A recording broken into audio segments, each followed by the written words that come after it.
Olá, seja muito bem-vindo, muito bem-vinda mais uma vez aqui para nós discutirmos boas práticas, boas novidades do mercado imobiliário. E nosso tema hoje é pesquisa. Nós temos aqui mais uma vez como entrevistado o João Vitor, presidente da ADU, da Associação dos Desenvolvedores Urbanos. João, muito obrigado por ter aceito novamente o nosso convite. Eu estou vendo que você tem uma pesquisa da região metropolitana de Goiânia, que fechou 2000, Goiânia fechou 2024, a região metropolitana, com o menor estoque de lote dos últimos 10 anos. O que quer dizer isso? Isso é bom ou isso é ruim? Oi, Yuri, mais uma vez obrigado pelo convite. É sempre um prazer estar aqui falando contigo sobre o mercado imobiliário. Não, não é ruim, é bom, né? O que mostra isso? Mostra que, no primeiro momento, que o mercado está muito comprador. Nós estamos falando do produto final, o lote, né? Do mercado imobiliário no parâmetro horizontal. Então, mostra que o mercado está comprador, como sempre, e como você colocou, o resultado da pesquisa foi, numa série histórica de 10 anos, o menor estoque na região metropolitana, né? Isso se tratando de condomínios fechados e se tratando de loteamentos convencionais, mais econômicos. Então, como você diz, para todas as classes, né? Isso mostra que o público está comprador, mas também mostra a dificuldade cada vez maior, e eu tenho dito isso em algumas outras oportunidades de falarmos a respeito da pesquisa, a dificuldade burocrática de se produzir o lote, né? Que é o princípio de qualquer moradia, porque não existe uma casa, não existe um prédio com seus apartamentos se antes não teve desenvolvimento urbano, né?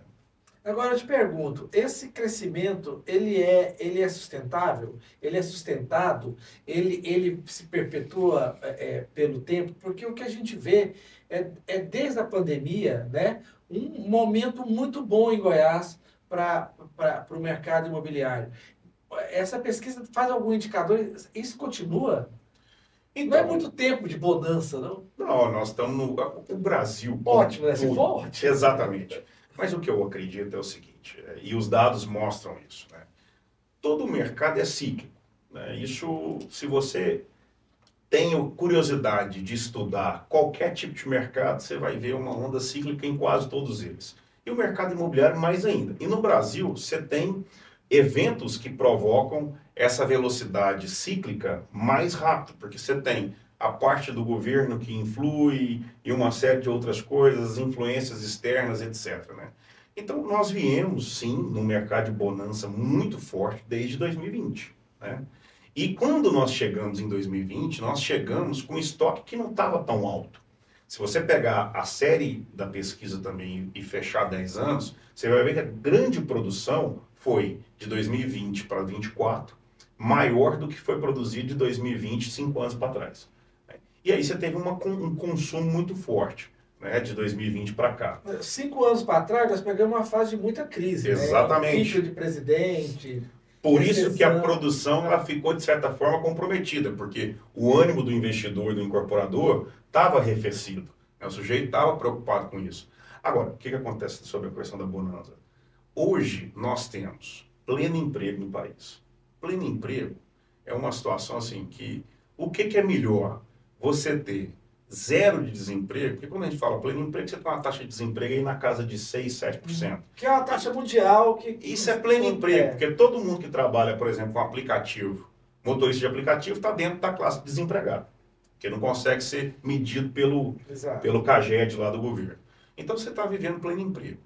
Eu escutei um sujeito falar na sexta-feira, para nós, empresários do mercado imobiliário, numa palestra aqui em Goiânia. O que é melhor ou pior para o mercado? Você ter pleno emprego, uma taxa de juros de 2 dígitos, ou você ter desemprego a 2 dígitos e uma taxa de juros a 2 dígitos? Né? Então, o que é pior para nós?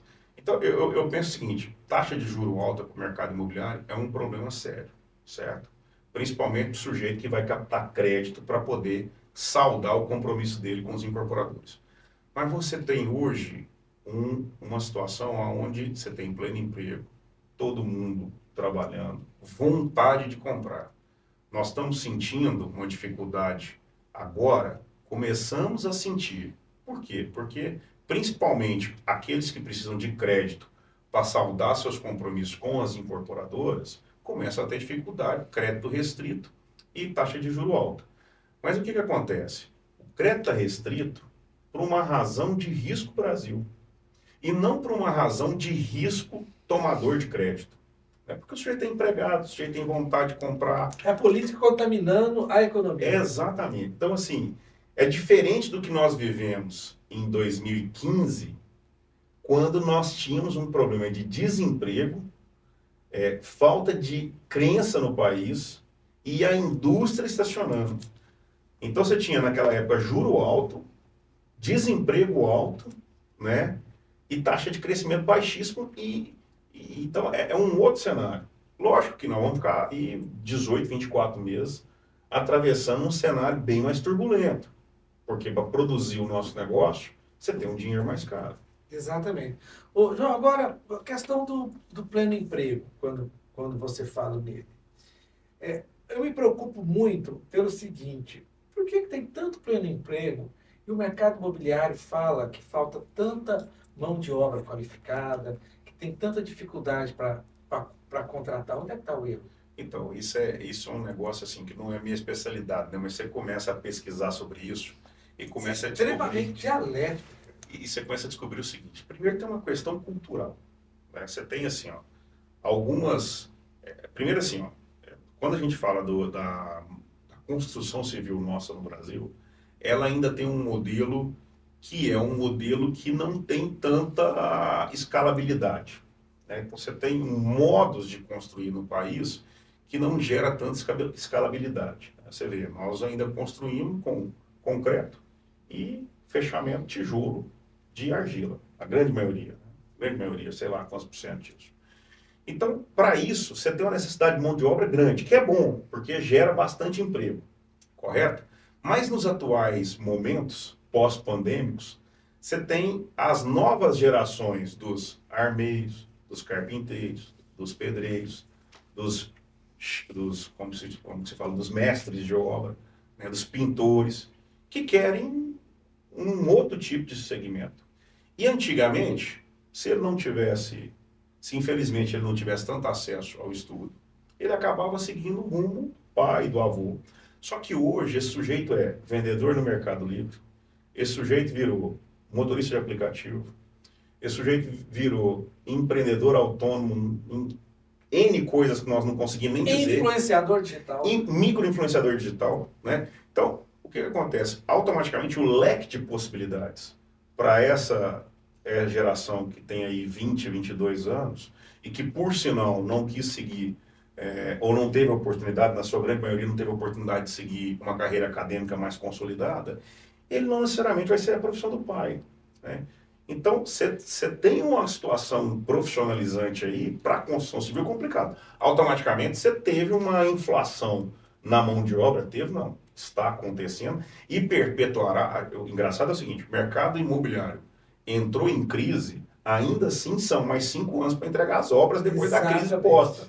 Né? Então, a cadeia é muito grande, não diferente, é a maior indústria do Brasil. Exatamente. Agora, também o dado da pesquisa aqui é que 2024 teve um número menor de lançamento, mas as vendas cresceram quase 40%, cresceram 39%.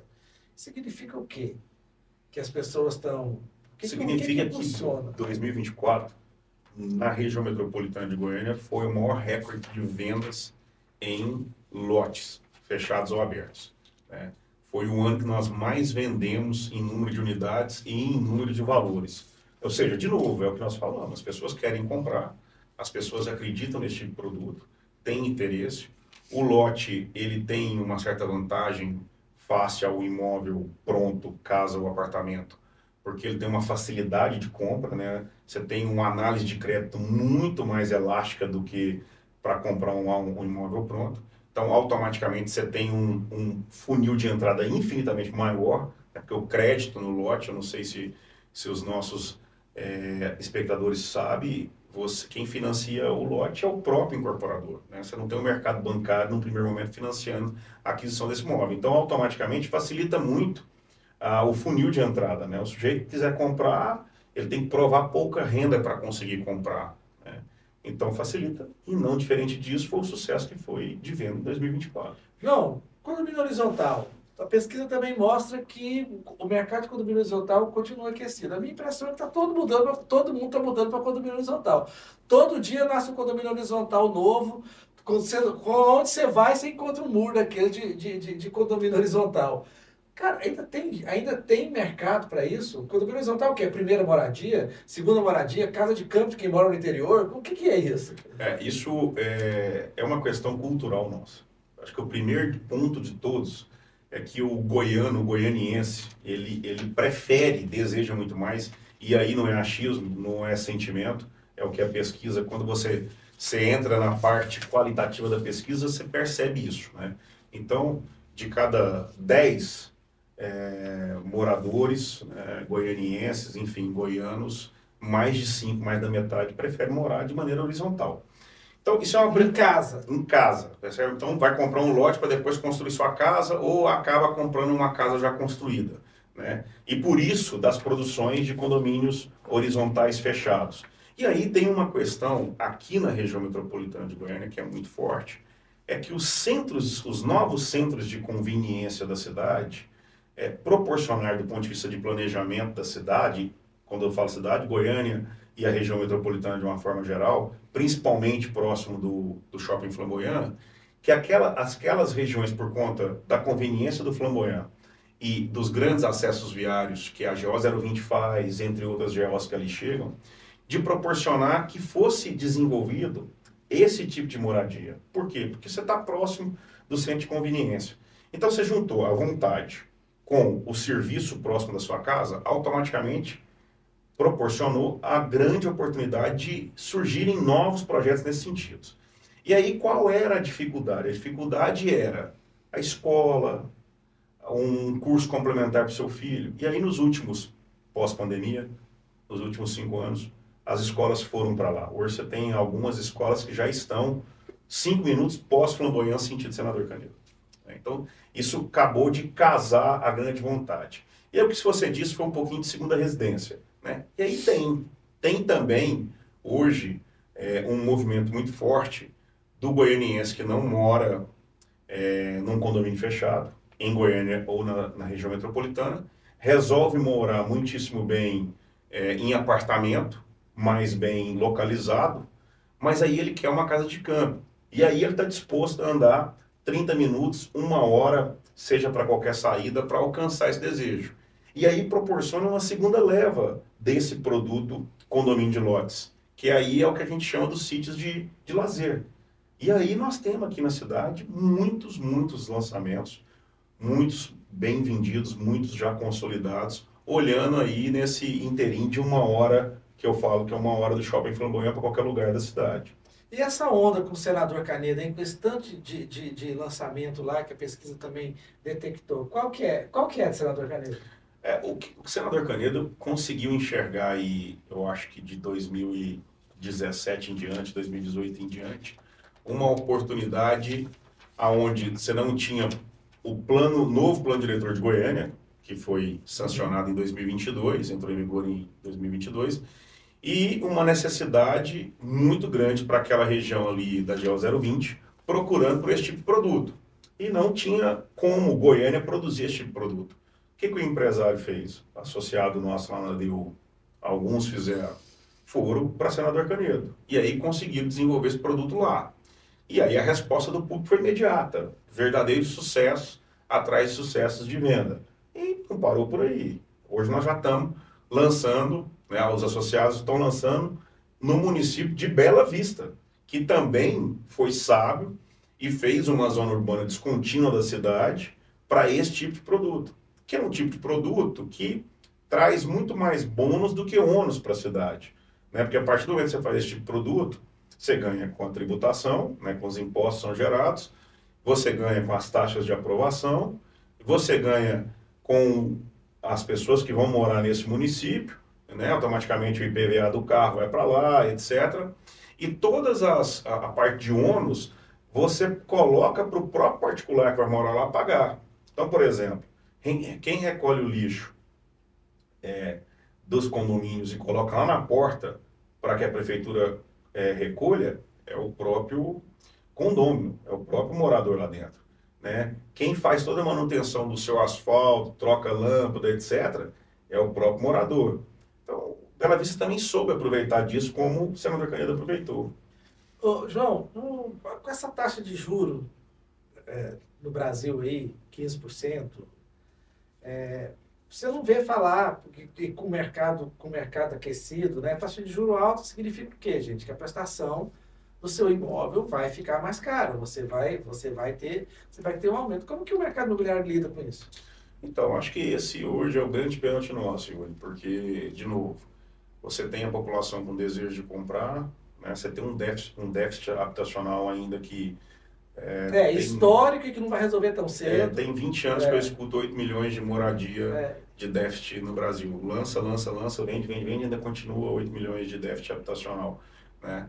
Só que você tem um desejo de compra, porém um crédito muito mais escasso, e aí a dificuldade... Mais caro, né? Mais caro. É uma dificuldade que eu acredito que vai ser momentânea. Momentânea que eu digo o seguinte, se você olha o país 5 anos para frente, os índices macro do país por conta de PIB, por conta de perspectiva do futuro é muito positivo. Mas nós estamos vivendo uma situação que eu acredito que a culpa é hoje do governo que não fez a lição de casa, né? Então, o governo é que faz expansão monetária que está gerando inflação. Não somos nós que estamos cada dia mais comprando desenfreadamente, gerando inflação. É o governo que gasta mais e tem que arrumar o rombo de quem gasta mais. Qualquer dona de casa, qualquer pessoa que ganha salário sabe o que acontece se gastar mais do que ganha. Essa conta e esse exemplo é simples, que é uma coisa que todo mundo entende. João, uma outra coisa, a gente vê aí muito a questão a gente fala muito da questão da cidade, né? Da infraestrutura urbana, da questão da mobilidade, tudo. E eu vou te perguntar o impacto desse tanto de empreendimento na cidade, mas eu vou dar um exemplo para você, queria que você comentasse em cima disso. O Ilésio lá da Consciente fez uma faixa a mais na Avenida D por conta lá do WTC, né? E, na verdade, fez duas, né? Duas faixas a mais na rua para escoar o trânsito. Lá engarrafado, porque ela já era engarrafada, lá continuou engarrafado, só que o engarrafamento não aumentou, isso que aconteceu. Mas esse tipo de impacto, até onde vai a responsabilidade dos desenvolvedores urbanos e o que é a responsabilidade do município ou do Estado? Então, eu acredito assim, primeiro que depende de cada empreendimento, né? É muito difícil, em normas urbanísticas, você generalizar as questões, né? Porque se todos os empreendimentos fossem iguais, com os mesmos números de sala ou de apartamento, era fácil. Mas não são. Então, eu sou da opinião seguinte, depende muito de cada empreendimento. E o que eu costumo dizer lá para os meus associados, Yuri, que é o seguinte, nós, como desenvolvedores urbanos, nós temos que ter uma consciência da cidade. Então, nós temos que estar desapegados e temos que ter o ímpeto de sermos disruptivos em fazermos gentilezas urbanas para a cidade. No final de contas... Bonita a palavra gentileza. Não é? No final das contas, o Marcelo Baiocchi, que é líder nosso, sempre diz o seguinte, a prateleira nossa é a cidade. Então, nós também temos que ajudar o governo municipal a cuidar da cidade. Prateleira, né? Manter a prateleira. Então, organizada. Esse exemplo que você deu do Ilésio, eu acredito que foi muito bacana a iniciativa. Perfeito. E foi, num primeiro momento, muito criticado. E hoje eu não consigo ver, assim, eu como munícipe que passo lá, eu não sou especialista em trânsito, mas eu como quem utiliza da 85 e da Avenida D, eu não consigo ver que é o WTC que gera mais ou menos trânsito. Não, de jeito nenhum. Foi o que eu te falei. Lá já era engarrafado e ele fez mais duas pistas. Exatamente, é o que eu penso. Você não vê. Ninguém está entrando no estacionamento do WTC. Não é isso. É a questão da responsabilidade mesmo, do cuidado com a cidade que você está falando. Mesmo porque hoje o poder público já demanda muito dos empreendedores urbanos, né? Assim, do tanto de coisa que os empreendedores urbanos têm que levar para os empreendimentos. Fora a dificuldade de conseguir os alvarás, as coisas todas, né? Mas minha pergunta justamente era isso, como que o desenvolvedor urbano trabalha em função da cidade? Olha, aqui em Goiânia, o plano diretor de 2022 trouxe uma iniciativa para os novos loteamentos de você, a disposição do poder público, ou seja, a legitimidade de decidir isso é do poder público, é da Prefeitura Municipal de Goiânia, de poder trocar áreas institucionais, caso o poder público tenha interesse, por obras e serviços. Isso é um avanço na legislação, porque, assim, para explicar rápido, a gente esquece um pouco o conceito histórico das normas, sabe? Nós temos, por natureza, de esquecer por que aquela lei existe e existiu naquela determinada data. Então, quando você olha, por exemplo, a Lei 6766, que foi vamos dizer assim, foi a primeira lei sobre parcelamento de solo no Brasil, ela é do final da década de 70. Ela é de 79. Antes disso, você poderia lotear no Brasil, loteava-se, com um decreto-lei da Era Vargas, da década de 30, certo? Aí o país era outro, nós estávamos vivendo um pré-guerra, né? Era outro mundo. Quando foi em 79, foi sancionada a 6766. E naquela época, o que trouxeram para a legislação? Olha, o sujeito que quer lotear, ele tem que doar parte da sua área para o poder público desenvolver áreas de equipamentos à população. Mas nós vivíamos uma situação onde a educação era 80% pública, década de 70. A saúde, você tinha também necessidade de se construir clínicas, que depois mudou de nome, né? Hoje tem UPA, nem sei como chama, CAIS, mas clínicas de primeiro atendimento, hospitais, entre outras coisas, posto policial, entre outras coisas. E naquela época, os loteamentos que aconteceram até essa legislação, não tinha muito essa obrigatoriedade, perfeito? Então foi feito isso. Então, o histórico daquela época, a necessidade da sociedade fazia com que isso acontecesse. E nessa legislação original, legislação que vale para o Brasil inteiro, era obrigatório que todo município exigisse 15%, 7,5% para a praça, 7,5% para essas áreas para construir equipamento público. Bom, quando foi em 99, a legislação foi alterada e percebeu-se o seguinte, não, peraí, tem município que 15% funciona, tem município que não funciona, precisa ser mais, tem município que não precisa. Então vamos tirar essa exigência da lei nacional e vamos remeter essa competência para o município. E aí o município passou a exigir como bem entendia. Onde eu quero chegar com isso? É que hoje, será que o município precisa de área? Porque você vê o seguinte, uma área, o sujeito faz um hospital para cima. Então, o município não precisa tanto de área mais. Estou falando do município de Goiânia. Uhum. O que ele precisa? Ele precisa que o que ele tem funcione. Né? Eu estou dizendo isso porque em poucas oportunidades que eu já tive de conversar com o prefeito Sandro, ele falou, não, João, eu não preciso de áreas novas. Eu preciso de fazer funcionar o que já existe. Né? E aí nós trouxemos essa novidade, né? Trouxemos, quando eu digo nós, porque isso foi discutido, o projeto de saúde da prefeitura foi discutido na Câmara, e hoje está começando a se tornar realidade essa situação. O que já é realidade no município de Senador Canedo, e o que, recentemente, o prefeito de Aparecida, Leandro Vilela, nos procurou lá na ADU para discutir isso também, que ele falou, olha, também acredito hoje ser mais interessante para o município eu poder receber obras e serviços, em contrapartida receber área. Eu não preciso de mais áreas. Num primeiro momento fica parecendo que que a legislação evoluiu. Mas não, é que a realidade da sociedade mudou. Hoje uma área para o município é motivo de despesa. Você tem que cuidar daquela área, senão infelizmente ela suja, ela se torna invasão. Então para o município é muito melhor eu falar, olha, eu vou transformar isso numa contraprestação e você vai me doar a construção em cima de uma área que já existe. E nós estamos dispostos a fazer isso. Né? Desde que tenha sensatez e tenha equilíbrio, não tem por que não fazer. Perfeito, o mercado evolui demais. João, mais uma vez, muito obrigado. Imagina. Nós conversamos aqui com o João Vitor, presidente da ADU, que é a Associação dos Desenvolvedores Urbanos. Foi a nossa entrevista mais longa, João, de todas as que a gente já fez.